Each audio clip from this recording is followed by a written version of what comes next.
парламентарна група за референдум за влизането в еврозоната. Дори така и това, което чух открито, с желание да се обърнете към мен. Ще се обърнете. Добре, това е важен въпрос, членството в еврозоната, но също така е важно и спазването на законите.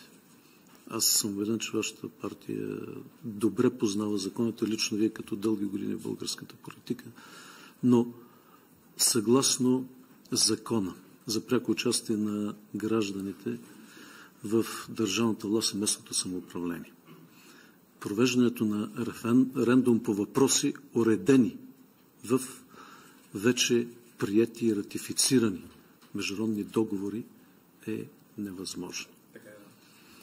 Също така и по Конституцията има ограничения. Също така е ясно, че от международното право международните договори имат приоритет там, когато те са ратифицирани и приети над националното законодателство, особено когато се касае за Европейския съюз. Европейското право има примат, пълен над нашето национално право.